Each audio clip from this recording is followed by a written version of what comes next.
बिल्कुल, तो पूरा डेवलपमेंट किस तरह से हुआ युद्ध शुरू होने के बाद, ये अंजलि ने आपको बताया। वहीं कैलिनिनग्राड पुतिन का न्यूक्लियर सेंटर किस तरह से बनता हुआ नजर आ रहा है, ये देखिए। प्रिगोलिया नदी के मुहाने पर बसा है कैलिनिनग्राड। कैलिनिनग्राड में रूस के कई न्यूक्लियर वॉर हेड्स मौजूद हैं। नक्शे के जरिए हम आपको समझाने की कोशिश कर रहे हैं कि कहां कहां किस तरह की तैनाती की गई है। कैलिबर इस्कैंडर मिसाइल पर लगने वाले एटम बम यहां मौजूद हैं। 50 किलोटन वाले न्यूक्लियर बम यहां पर स्टोर किए गए हैं। इस्कंदर मिसाइल को रिटेलिएशन के तौर पर तैनात किया गया है।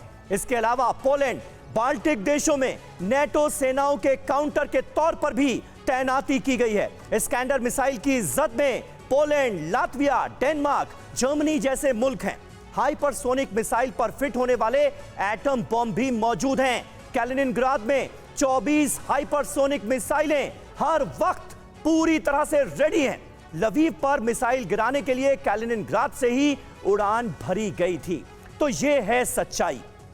लेफ्टिनेंट जनरल चतुर्वेदी हमारे साथ इस वक्त मौजूद हैं। सर, किस तरह से आप इन तैयारियों को देख रहे हैं? ऐसे में रूस के विदेश मंत्री लावरोव जब ये कहते हैं कि न्यूक्लियर वॉर का खतरा गंभीर है, सीरियस है, हल्के में नहीं लिया जाना चाहिए, तो फिर तो अब तैयारियां भी शुरू हो गई। तो अब बचा क्या है? समीर, ये सब जो है is part of deterrence. Nuclear weapons are meant for deterrence, and I am with conviction saying that they are weapons of no use. They will never be used. Hiroshima is history now. ये जो अगर Russia nuclear start करता है, nuclear war जी, तो उसका अस्तित्व खत्म हो जाएगा। लेकिन आज वो स्ट्रांग पोजीशन में है।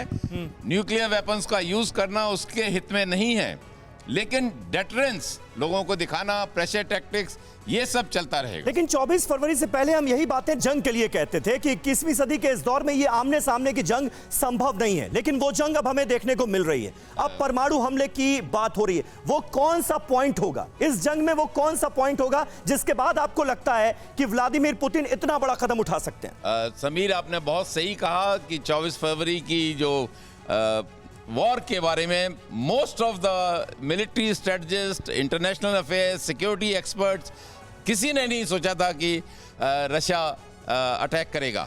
लेकिन जो सबसे बड़ी भूल हुई, एक पर्सनालिटी को रीड करने के लिए, पुतिन जैसी पर्सनालिटी को हमने गलत रीड किया, क्योंकि वो एक ऑफेंसिव लीडर हैं और वो दिखाना चाहते हैं। इस केस में उन्हें बिल्कुल क्लियर था कि ये लड़ाई यूक्रेन के अगेंस्ट नहीं है, अमेरिका के अगेंस्ट है, नेटो के अगेंस्ट है, और वो उन्हीं को सबक सिखाना चाहते थे।